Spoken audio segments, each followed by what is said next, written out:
Surviving infidelity. I still hate them, but I am not mad anymore. I caught her in another affair in January.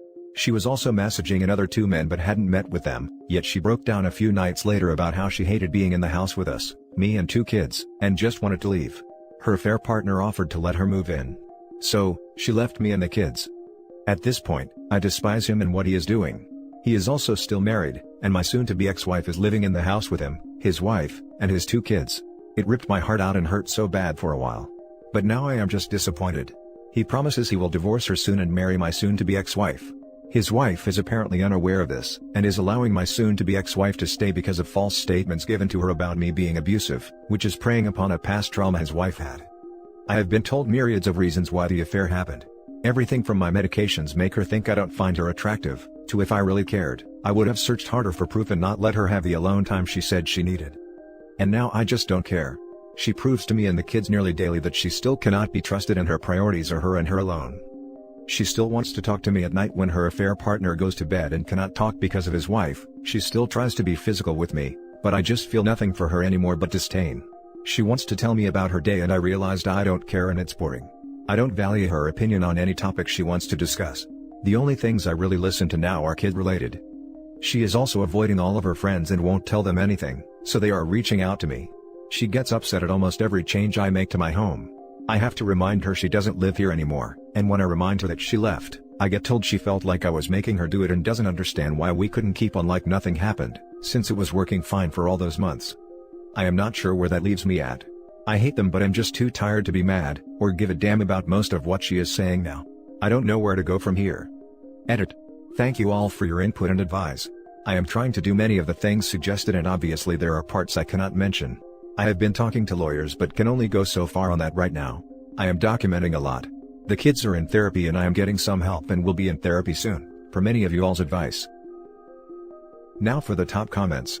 You are now in the stage of indifference, and you need to let the affair partner's wife know what is going on.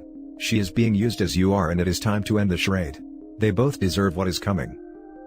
She is aware of the affair. He has blocked me through his cell provider to keep me from communicating with his wife. Hell would freeze over before that SOB got away with this. He is a scumbucket and he may be abusing his wife. Expose her to everyone, no more games and do not let her come back. The level of disrespect she has shown you, it's over.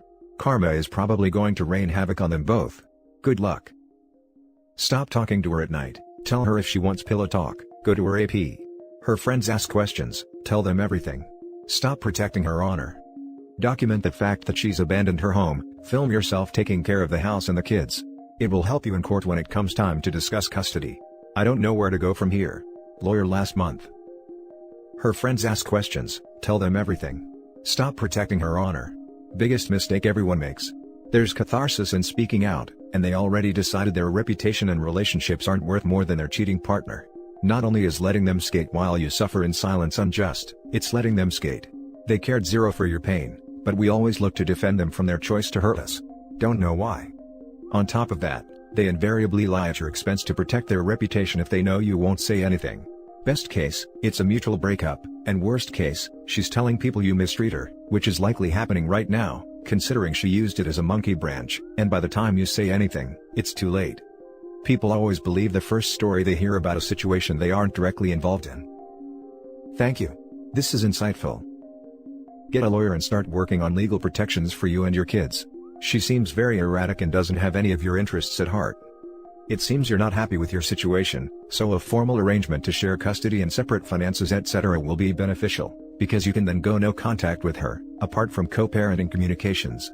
Divorce may be an option for you after you've given yourself some time to decide. Either way something has to change.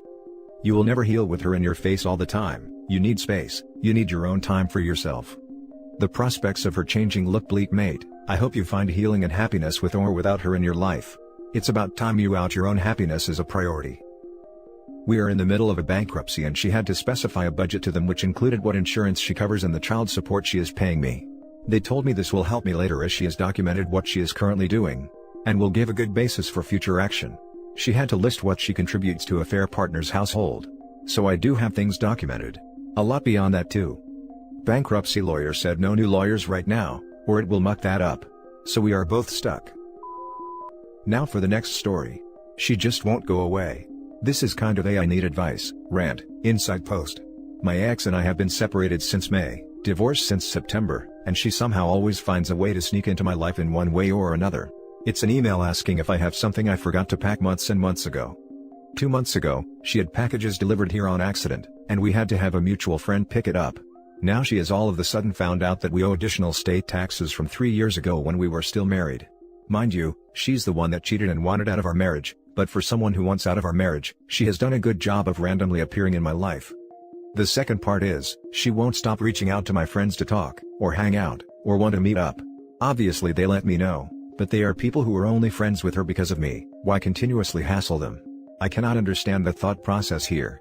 On top of that, we moved to another city a few years back, but she is going down to the city we lived in before, not sure why. She didn't have any friends left there, and she reached out to my friends to see if they wanted to catch up.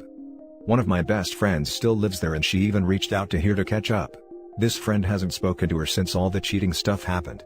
Can someone please help me understand what is going on, and maybe help me come up with something remedy this issue?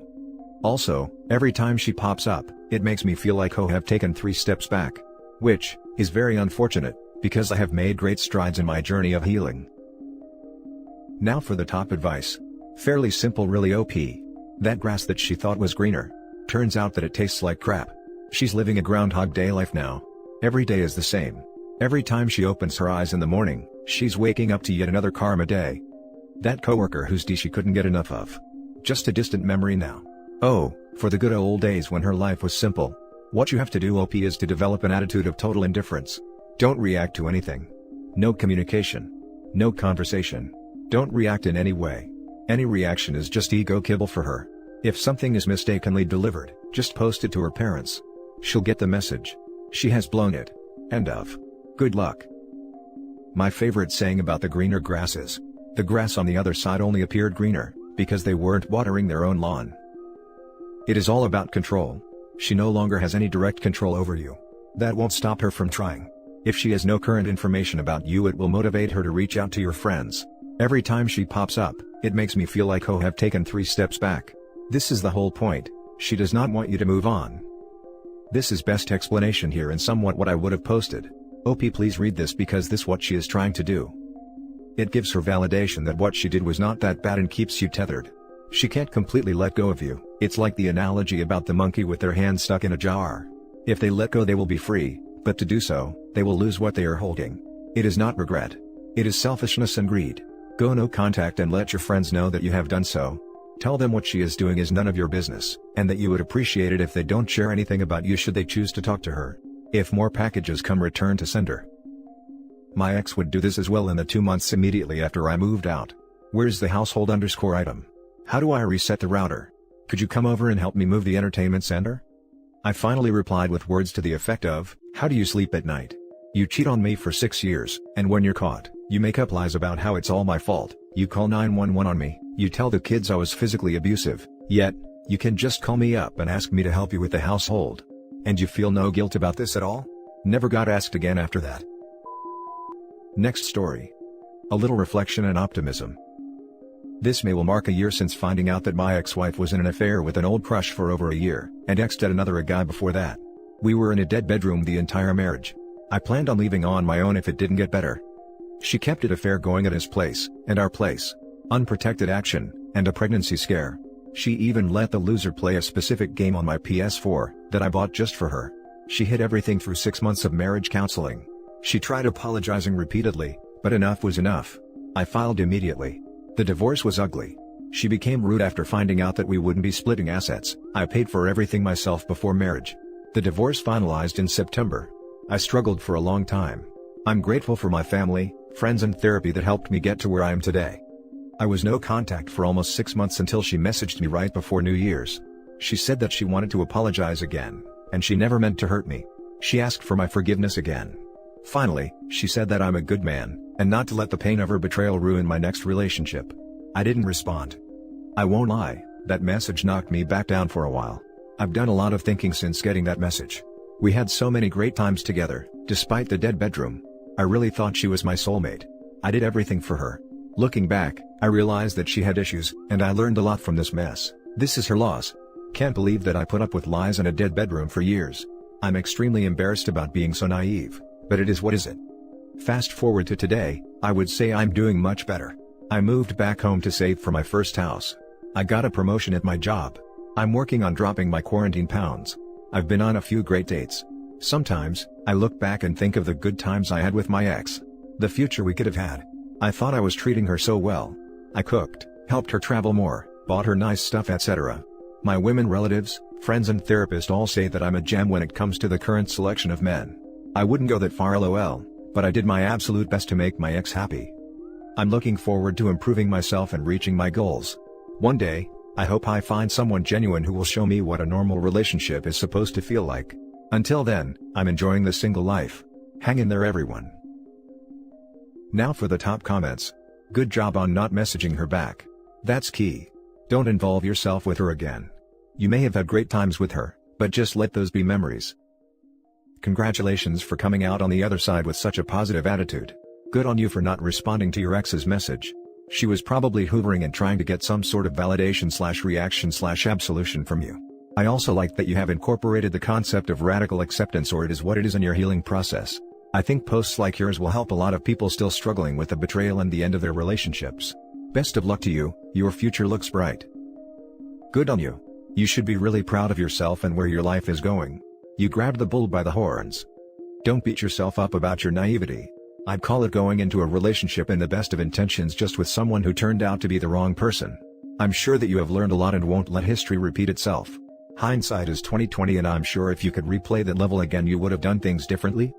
Well done on the promo, and I look forwards to hearing about a fantastic new house. You're on the right path. You're very lucky to be able to have a clean break with no kids and fully go no contact. Use your new knowledge and try your best to fully vet a new woman. I'm in the camp that legal marriage no longer serves a purpose under the law and would avoid myself. I'm okay with monogamy and living together and sharing a life, but once you sign a legally binding contract it gets super messy when things don't work out. Now for the last story. One day this week I didn't think about the betrayal until I first sat in my car to drive to work. Tuesday, in fact.